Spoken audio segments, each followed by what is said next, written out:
நான் ஒரு பாலிசி வச்சுருக்கேன். என்னென்னு கேட்டிங்கன்னா, என்னுடைய முதல் படத்தில் வந்து நான் பாட்டு எழுதக்கூடாதுன்னு இருந்தேன்.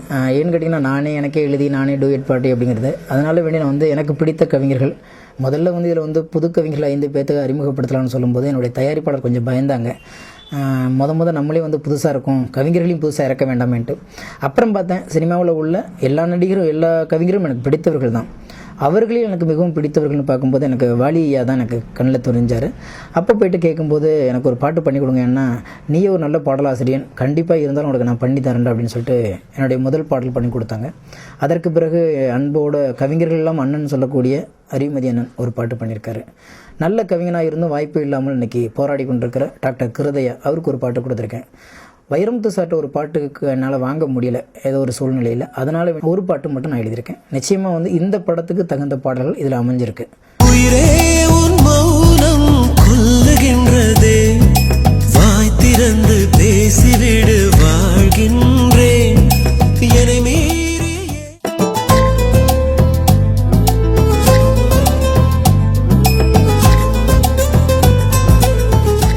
நிறைய ஹெல்ப் ஆனிச்சு. ஏன்னா கேமரா பார்த்தே பயந்தது வந்து முத அமீரோடைய ஷூட்டிங்கில் தான்.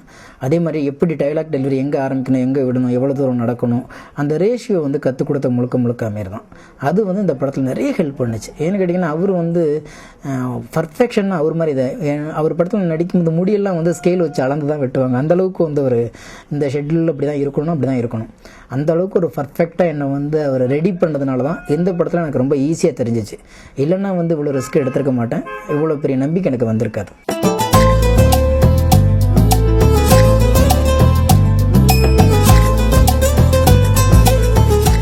அப்படி கிடையாது. நாங்கள் வந்து அதுக்கு வந்துச்சு, அது பெரிய ஹிட் ஆனிச்சில் ஓகே. ஆனால் என்னென்னு கேட்டிங்கன்னா, பொதுவாக நிறைய இந்த கள்ளத்திருடன் கள்ளன் அப்படிலாம் நிறைய பேர் செலக்ட் பண்ணிட்டு இருக்கும்போது 420ங்கிற ஒரு விஷயம் எங்களுக்கு வந்து ரொம்ப ஆப்டாக இருக்கும் இந்த கேரக்டருக்கு அப்படிங்கும்போது தான் வச்சோம்.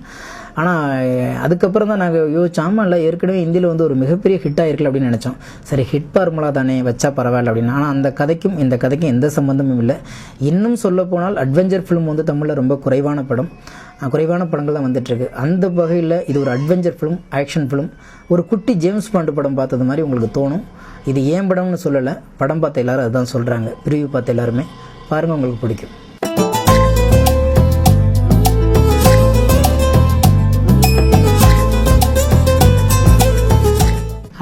நிறைய பேர் கூப்பிட்றாங்க. எனக்கு என்ன பயமாக இருக்குன்னு, என்னுடைய பாடல்கள் எழுதும் பணி குறைந்து விடுமோங்கிற ஒரு பயத்தில் வந்து நான் எதையும் ஒத்துக்கலை.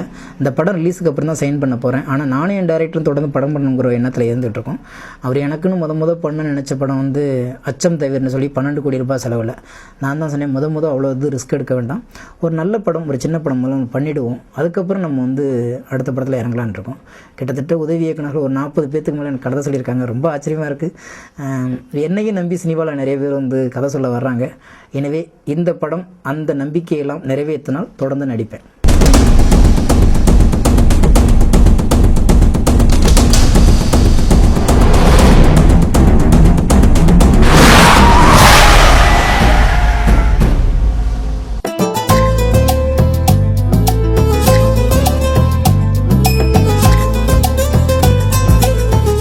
இன்றைக்கி நிறைய பேசப்படுற இந்த படத்து பாடல்களை விட இந்த படத்து பாடல்களோடு சேர்ந்து ஒரு மோட்டிவேஷன் CD ஒன்று கொடுத்துருக்கோம். பொதுவாக வந்து என்னை நெருங்கி நின்று பார்த்தவர்களுக்கு என்னை பற்றி நிறைய தெரியும். அதனால தான் நான் வெளியில் வந்து இதை ஊடகங்களில் கூட பேசுகிறதில்ல. நான் ஒரு மிகச்சிறந்த சமூக சிந்தனையாளங்கிறது தெரியும். ஏன்னா நிறைய குழந்தைங்களையும் படிக்க வச்சுட்ருக்கேன், நிறைய ஆசிரமம் நடத்திட்டுருக்கேன். அதை மீறி வந்து டைனமிக் செல்ஃப் அவேக்கனிங்கிற ஒரு தன்னம்பிக்கை பயிற்சி வழி நடத்துவதற்கு ஒரு வழிவகுத்து இன்றைக்கி இந்தியாவில் வந்து நடத்திக்கிட்டு இருக்கோம். இதை மீறி இன்றைக்கி இருக்கிற கவிஞர்களே ஒரு 3000 கல்லூரிகளில் ஏறி மோட்டிவேஷன் ஸ்பீச் கொடுத்த ஒரே கவிஞர் நான் தான். அதை ஏன் இங்கே சொல்கிறேன்னா, இந்த CD உங்கள் கூட வந்திருக்கிறதுனால வேண்டி இதை சொல்ல வேண்டிய காலகட்டாயம் வந்திருக்கு. அப்போ என்னுடைய டைரக்டர் சொன்னார், உங்கள் CDயில் பார்த்து தான் நாங்கள் மயங்கினோம், இந்த பாடல் CDயோட உங்களுடைய பேச்சு CD ஒன்று கொடுக்கலாமே அப்படின்னாரு. இதுக்குன்னு தனியாக பேச முடியாது, நான் ஏற்கனவே பேசுனது நிறைய CD இருக்கு, அதில் ஏதாச்சும் ஒன்று எடுத்து தர்றேன் அப்படிங்கும்போது ஒரு CD கொடுத்தேன். அதில் வந்து 3/4 மணி நேரம் பேச்சை வந்து 1/2 மணி நேரமாக அவங்க எடிட் பண்ணி இதில் ஒரு CD கொடுத்துருக்கு, ஒரு மோட்டிவேஷன் CD. நான் யதார்த்தமாக பேசின பேச்சு தான் அது. ஆனால் இன்றைக்கி அந்த CD வந்து பெருசாக பேசப்படுது. வாலியா கூட அதை வந்து கேட்டுட்டு சொன்னார், மரணத்தின் விளிம்புக்கு போனவங்க கூட மீண்டும் எந்திரிச்சு வரக்கூடிய தன்னம்பிக்கை கொடுக்குது அப்படின்னாரு. செய் தாமதம் செய்யாதே என்ற தலைப்பில் ஒரு CD. முழுக்க முழுக்க எல்லா தரப்பினரும் கேட்குற மாதிரி பொதுவான ஒரு தன்னம்பிக்கை செடி. அதை கேளுங்க. கண்டிப்பாக எல்லா மனிதனுக்கும் எங்கே ஒரு இடத்துல வார்த்தைகளாலேயோ எங்கேயோ எப்படியோ ஒரு மூலமாக ஆறுதல் தேவைப்படுகிறது. அதே நேரத்தில் ஊக்கம் தேவைப்படுகிறது, ஊக்குவிப்பு தேவைப்படுகிறது. இது எல்லாமே அந்த சீடியில் ஒருங்கிணைத்து இருக்குது. எனக்கு பார்த்திங்கன்னா என்னுடைய படத்தை பற்றி விசாரிக்கிறதை விட பாடல்களை பற்றி விசாரிக்கிறதை விட இது வெளியிட்ட நாள் முதல் இன்று வரை நிறைய தொலைபேசியில் கூப்பிட்டு சார் எப்படி சார் இப்படி பேசுகிறீங்கன்னு கேட்டிருக்காங்க. அப்போ தான் நினச்சேன், ஐயோ நம்ம சாதாரண பேசுனதே இவ்வளோ தூரம் பாராட்டுறாங்களே, நம்மளுடைய எல்லா சீடிகளையும் வெளியிட்டால் எப்படி இருக்கும் அப்படின்னு இப்போ ஒரு எண்ணம் வந்திருக்கு.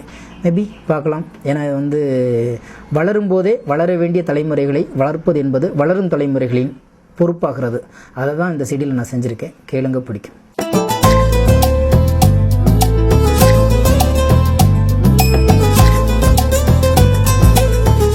நன்றி சொல்ல வேண்டியிருக்கிறது. என்னென்னு கேட்டிங்கன்னா, மீண்டும் அரியணையில் உட்காந்து தமிழகத்தின் உள்ள எத்தனையோ குறைபாடுகளை கலந்து இன்றைக்கி எல்லா பேருமே ஆச்சரியப்படுறாங்க. எந்த அளவுக்குனா எதிர்க்கட்சி தொண்டர்களும் கூட பாராட்டக்கூடிய அளவுக்கு தங்களுடைய மனநிலை மாறி இருக்கிறது, செயல்முறை மாறி இருக்கிறது, அணுகுமுறை மாறி இருக்கிறது. நான் எப்போதுமே அம்மாவோட பிள்ளை தான், அம்மாவோட செல்ல பிள்ளை தான். அதில் இல்லை, அதில் எந்த மாற்று கருத்தும் கிடையாது. ஏன்னு கேட்டிங்கன்னா, அன்னையிலேருந்து இன்றைக்கு வரைக்கும் தெரிஞ்சோ தெரியாமலோ எம்ஜிஆரை பிடிக்கும், எம்ஜிஆருக்கு பிறகு அம்மாவை பிடிக்கும்.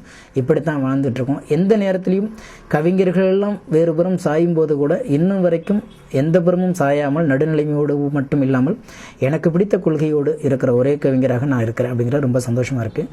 இந்த தேர்தலுக்கு பிறகு நான் இன்னும் அம்மாவை சந்திக்கலை. ஏன்னா அவங்களுக்கு நிறைய வேலைகள் இருக்குதுன்னு சொல்லிட்டு அவங்க எப்போ பேட்டி கொடுத்தாங்களோ அதனால் வேண்டி கொஞ்சம் காலம் கழிச்சு என் படமும் ரிலீஸ் ஆகட்டும், அதுக்கப்புறம் போய் நம்ம வீட்டுக்கு தானே போகிறோம், நம்ம அம்மா அப்பா தானே சந்திக்க போகிறோம் அப்படிங்கிற எண்ணத்தில் இருக்கேன். நிச்சயமாக கூடிய விரைவில் அம்மாவை சந்திப்பேன்.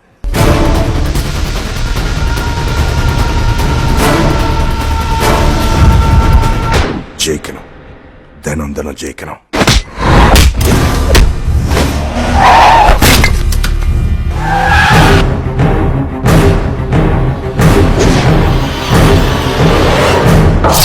உண்மையெல்லாம் மிரட்டுற மாதிரி தான் இருக்கும்.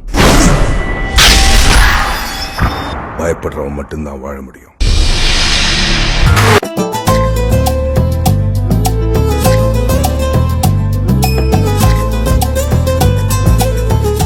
இல்லை, இது முழுக்க முழுக்க மனிதர்களை மனிதர்களாக மீட்டெடுக்கிற ஒரு இதுக்கு அரசியலுக்கும் சம்பந்தமே இல்லை. காலம் கணிந்த பிறகு அது காலம் எப்படி எங்களை வழிநடத்தினு எங்களுக்கு தெரியாது. இப்போ அந்த நோக்கத்தில் இந்த பயிற்சி ஆரம்பிக்கல.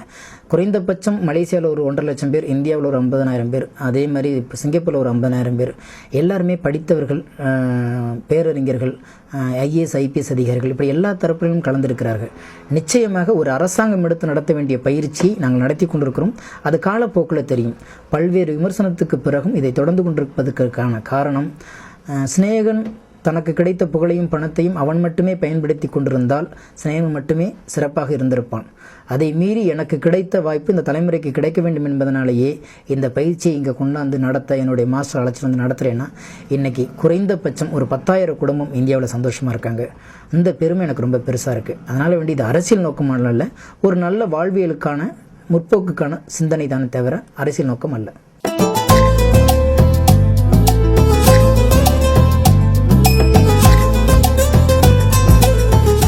இல்லை, ஒவ்வொரு காலகட்டத்திலும் ஒரு புரட்சியாளன் வெளியில் வராங்க. புரட்சி என்பது ஆயுதத்தை ஏந்தி புரட்சி செய்வது மட்டுமல்ல, அகிம்சை வழியிலும் புரட்சி செய்யலாம். அண்ணன் காந்தியடிகளுக்கு பிறகு அண்ணா சகாரோட இயக்கத்தை நான் ரொம்ப பாராட்டுறேன். இதுக்கு இளைஞர்கள் எல்லாமே ஊக்குவிக்கிறாங்க, அது ரொம்ப பாராட்டுறேன். இன்றைக்கி குறுஞ்செய்திகளில் அத்தனை பேரை இது பண்ணுறாங்க. ஊழல் இல்லாத அரசாங்கம் இருந்தால் உண்மையான ஒரு தலைமுறை உயர்ந்தோங்கும் என்பதற்கு இந்த போராட்டங்கள்லாம் நம்ம பாராட்டக்கூடியது. ஆனால் என்ன விஷயம், இதில் அரசியல் கலப்பு இருந்துடக்கூடாது. அண்ணா சாகரே அவர்களுக்கும் நாங்கள் சொல்கிறது ஒன்று தான், எக்காரணத்தில் கொண்டும் உங்களுடைய எத்திக்ஸ், உங்களுடைய கொள்கையிலிருந்து நீங்கள் மாறிடாதீங்க. இளைஞர்களாகிய நாங்கள் எப்போதும் உங்கள் பின்னாடி இருக்கோம்.